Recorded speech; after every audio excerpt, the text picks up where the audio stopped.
Welcome again, Michael at Wickerson Studios. I'm going to continue this series with the Datatree basics in Grasshopper 2. And for those that watch some of the Path Mapper videos in Grasshopper 1, this should make sense. So let me just jump in here. Once again, we're not going to be looking at the Rhino environment. We're going to be looking at any one of these nodes help menu. And I'm going to be focused on tree and trying to find out what's going on here. And I think it should make some sense if we take it really basically. So initially, you're going to have a tree of any data.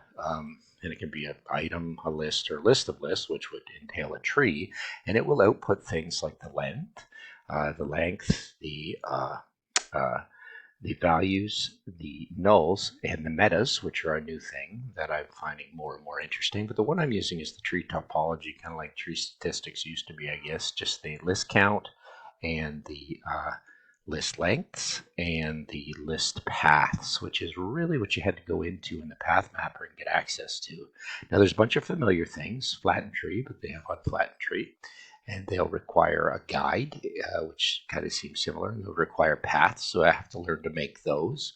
You will have graph tree, which is familiar, simplified tree, which is familiar, and for some reason I put in simplified tree twice. Incremental tree is basically simplify the topology of a tree by restarting its path discontinuities at 0. So that's kind of a new little tab. Renumber tree is kind of interesting. You can see right here the first path. I haven't gotten into using it yet, but it is a way to kind of control your counts, your indices, your indexes, and your paths. And then transfer paths has a guide to it. And these should seem similar to things you were doing in the tree tab, which had about 26 or 28 components in Grasshopper 1. This dissecting breaks paths into their elements. And of course, the elements can create those paths, and you can make paths from a tree. Then you get into these sites, which to me seems a way of dealing with things similar to what the path mapper did. So all tree sites, you're going to see what a site is as I apply it. Replacing sites with other replacements I'm going to activate in the scripts below. And the site index, site from index, you're going to see that you can do that by counting your linear indexes. Site from offsets, which I thought would be great for like maths going into replace, what was it called? Relation something. What was that one called? Relative items and relative items. Cite from paths you can do as well. And then decode sites and encode sites starts to become interesting. But as soon as I get into that, I have to jump a little deeper into the metas to start to understand what's happening in the metas. So let's just see what ends up happening. My kids are making a little noise. So you're probably going to start by just going in, and the example that was used online is grab 10. It's a very basic tree. It's just one item in a list. You can break that down and you can see your items, your elements in that list. You can see your paths. You can see over here the exact same thing, path from paths. I did the same thing just to draw it out, which is not very necessary. So I'll simplify my script. And you can see what's in the panel. Transferring the paths, I thought with the guide I could create from elements another path, and then I could input it, but I kind of hit a wall with that. I was like, that's not the means to do it. I'm going to solve that in the flatten tool to show what happens. But this should be very familiar to people.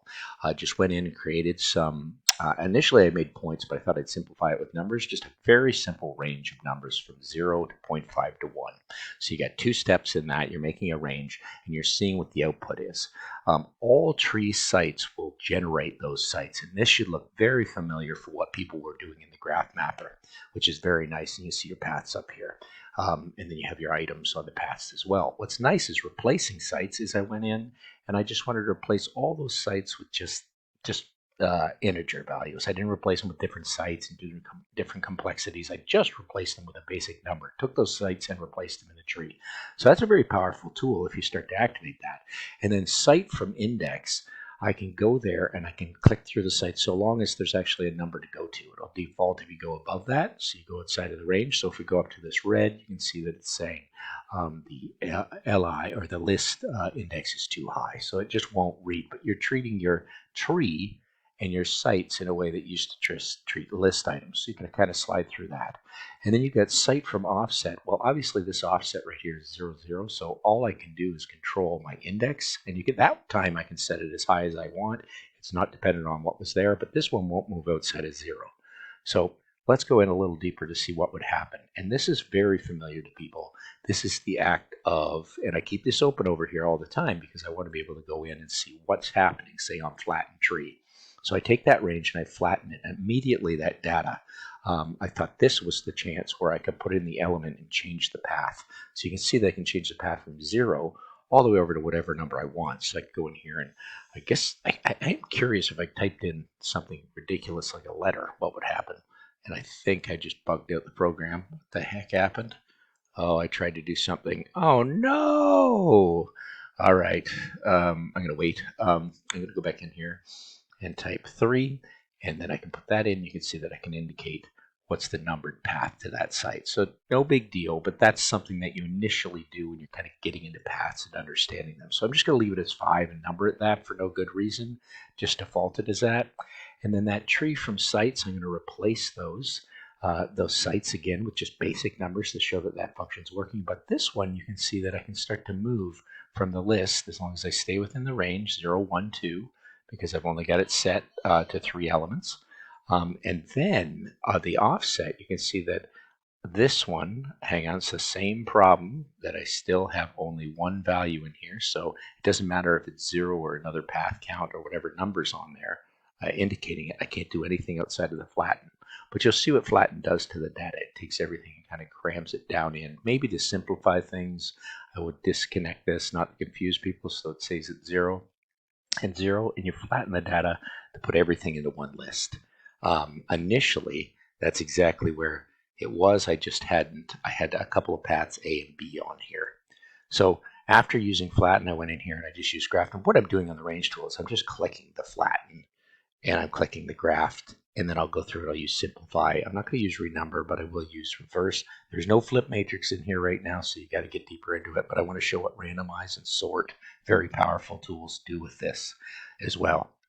So with the graph, you can see that it takes everything and puts every item into it. So just like in PathMapper, it used to take the PathMapper used to take your data, your stream of AB, and then reduce it just to 0 for flatten. This one's going to pull the elements or I index into the formula, and you can see how that happens on graphed.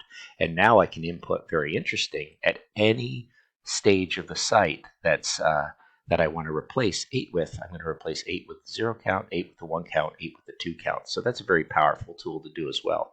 And I can kind of flip through here, and you'll see that the only thing changing through my site on this one, I have to have a peek at it. It's way over here. I crammed it over there.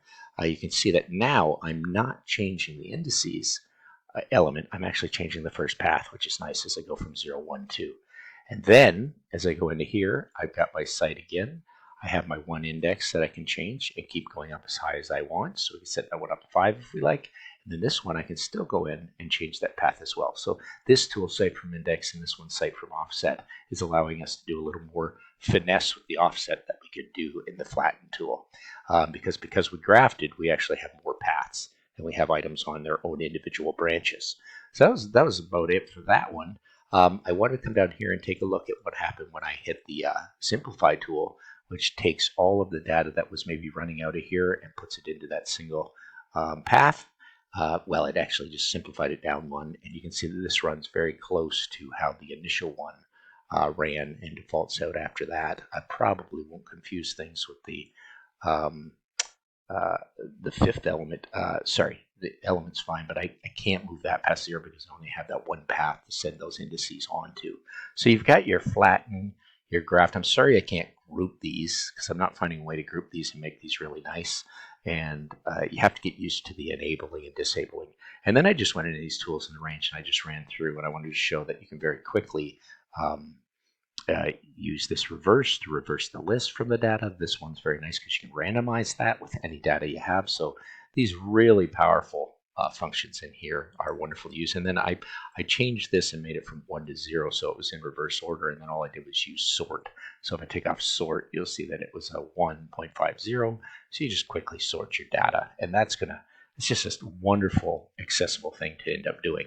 Now, mind you, I'm not flipping matrix. I'm not getting into all the funkiness you can do with PathMapper, but it leaves me kind of guessing at where I would end up using this. So with the range, I go into my tree topology. I have my panel of the data. I go into my paths and I immediately draw my site from paths.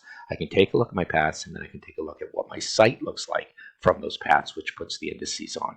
Once again, this points me towards wanting to control Path Mapper. But with this kind of type topology, I think the one, if I take a look at tree statistics, it's going to produce metas out of here. You can see right now, there are no metas coming out, which is my next big challenge, is trying to find out how I can create metas and add to them. There's 0 in that meta, but I want to get in here and I want to learn how to pick a name of metas, display and Rhino. These are pretty good to look through because you can go here and pick the comment one.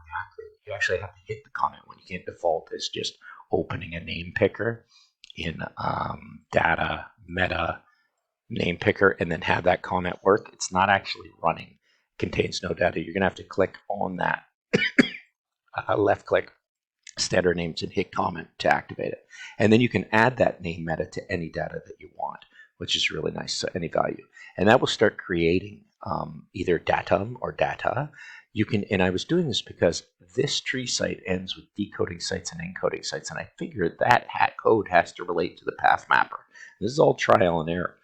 So I'm going to want to assign metadata. I'm going to want to harvest metadata because the decode, if you take a look in here, the decode data sites is basically harvesting data paths and data index metadata. Well, there is an assigned metadata. So actually decoding is the harvest and encoding is the assigning. And once you get into that, you might want to merge your data because what's missing in the tree tool is the merging of components. So I was looking for that as a keyword. And you can remove metadata. And then you can do bulk assign of all these values, which basically come up in the meta as these individual nodes right here, which you see them mimicked over here. Not all of them, because you have 1, 2, 3, 4, 5, 6, 7, 8, 9, 10, 11, 12. I don't know, you get about 23. And over here, you only have 2, 4, 6, 8, 10 to play off of. And then you have the filter of the metadata and the metadata values, which you can pull out. So getting into that is going to allow us to go deeper into what this script is playing with. Everything's up and running in this area.